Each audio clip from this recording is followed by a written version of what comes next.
Welcome back to the DVK Parsha series where we're in extracts from Rav Chaim Shmulevitz on the Parsha. This week we'll be learning Maimar Chof Vov, Parshas Vayechi, regarding Galus Hashchina. The fact that Hashem's Shechina is in exile, it is relevant to the times we're in the 9 days, and Tisha B'Av, where we are longing for Hashem's presence, Hashem's Shechina, to come down and build the Bayis Shlishi. Rav Chaim Shmulevitz points out the Midrash in Bereshis Rabbah, where David HaMelech says to Hashem, Hashem, please help me.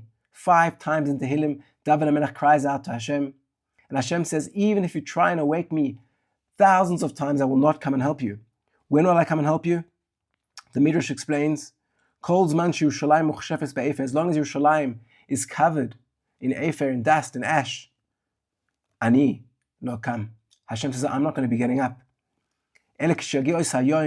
Only when that day comes, when Yerushalayim has no ashes left, when the ashes have been raised from Yerushalayim, when Yerushalayim is rebuilt. But at that time, Has kol basar mipnei Hashem, humanity must be quiet and listen to the entry of Hashem. Only when Yerushalayim is rebuilt are we going to be privileged to have Hashem's full Shechina here with us. It is so appropriate for us to learn this Sikha, this Maimar of Rav Chaim Shmulevitz during this period of time. A time when we are longing for Hashem's presence to come and help us, to feel Hashem's Shechina among us. Rav Chaim Shmulevitz discusses from Parshas Vayechi the episode where Yaakov was on a journey and his wife Rachel died. Rachel died on the journey, and the pasuk says, Mesa olai Rachel. Rachel died on the journey, be'eretz Canaan b'derech, on the journey. Ba'od kivras eretz lavo Efrasa, on the way to Efrasa. And Yaakov says, Ve'ekbara sham. I buried her there. I didn't take her to Eretz Yisrael. Rashi on that pasuk says that Yaakov turned to his son Yosef and said, Yosef, I know that you're going to be upset with me. I know you're going to have claims against me. You're going to tell me why, Yosef, do I request you to take me to be buried in Eretz Yisrael? But Yaakov says, but I myself am not taking my wife, Rachel, to be buried in Eretz Yisrael. This is somewhat hypocritical. Yaakov says, I want to tell you, Yosef, it wasn't a rainy season. It wasn't a difficult time. I was capable of taking your mother Rachel to be buried in Eretz Yisrael. It wasn't even a far distance. But Rashi explains, Da, you should know, Yosef, Sha'al pi hadibur kavartia sham. It was it was based on Hashem's speech that I buried her there on the journey. Meaning, it was on the command of Hashem. It was easy for me to actually take Rachel to Eretz Yisrael, but I didn't, only because Hashem said no. Rav Chaim Shmuelevitz says, let's think about this. Why is it that Yaakov had to give Yosef a whole backdrop, a whole story? Just say, Hashem said no. Hashem said, we're going to bury Rachel on the journey. He should have just said, Al pi hadibur haya. This was only based on what Hashem said. Would you think that Yosef would still be thinking, well, maybe Yaakov should have tried harder? Says Rav Chaim Shmuelevitz, yes, we do think in a funny way. When Hashem is not so vividly clear in our lives, when His Shechina is not completely among us, this is the matter. This is how the world works. When are we able to clearly hear the word of Hashem? Only at the time when we shake off all of the dust. Only when we shake off all the dust from around the word of Hashem. The word of Hashem accumulates so much dust, so much confusion, so many different variables that make us think that the word of Hashem is not correct. It's not the right approach. It's the dust around the word of Hashem. Rak'az, only when we remove the dust from around the word of Hashem, misgale dvar Hashem kfishu, only when we have Hashem's word clear, with nothing else. And therefore Yaakov had to remove, so to speak, the dust from around Hashem's word. Hashem said, bury Rachel on the journey. The dust says, well, maybe it was rainy. The dust says, maybe Yaakov was lazy. And therefore Yaakov had to rule out all other variables, all other factors. And then Yaakov concluded by saying, Al pi hadibur haya. Hashem said, bury her on the journey.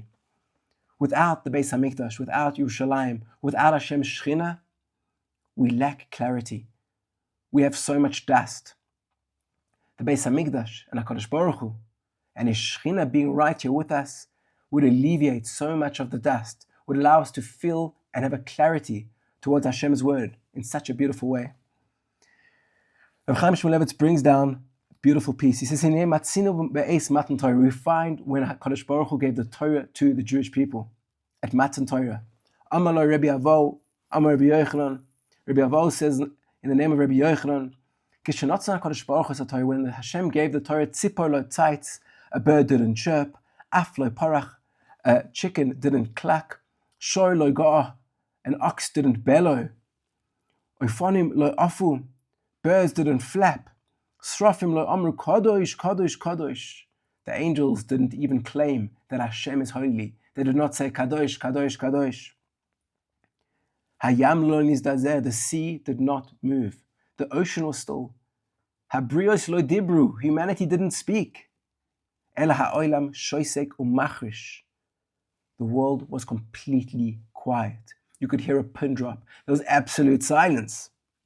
And at that moment, they heard, Anoichi Hashem Elokecha, I am Hashem your God. Rav Chaim Shmuelevitz asks, why would we need absolute silence for Hashem to tell us that He is God? He says, because human nature is that when there's any other noise, when there's anything else that can distract us, we make up stories to explain that it really wasn't Hashem. It was someone else. It was something else. Rav Chaim Shmulevitz explains, in order that humanity would be able to hear His call, the voice of Hashem, Anoichi Hashem Elokecha, I am Hashem your God. It has to be the Salek is called HaKol. We have to remove all nature from around us. If there were any other noises of animals, it wouldn't be truly absorbed into the heart of a person, the concept that Hashem is Elokeinu. Hashem is our God. It would not be as crystal clear to us. If the sea was still shaking and we would hear the waves splashing, there would be a hester ve'ikuv l'kol ha'anoichi. There would be a concealment, and we would be held back from truly hearing the voice of Anoichi Hashem Elokecha. Rav Chaim Shmulevitz says, there's a need to hear Hashem in the clearest way. We have to be able to hear Hashem clearly.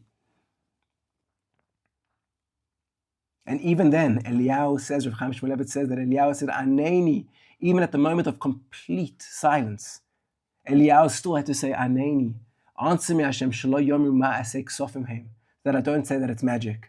Let me have clarity. This is all truly the word of Hashem.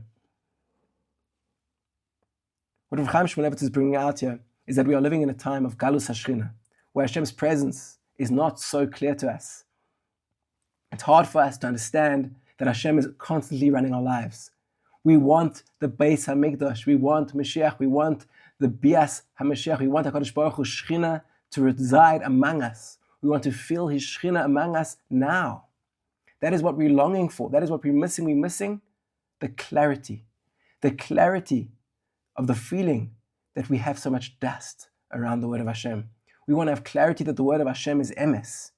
And as Hashem, we should see the binyan bais shlishi bimhera b'yameinu.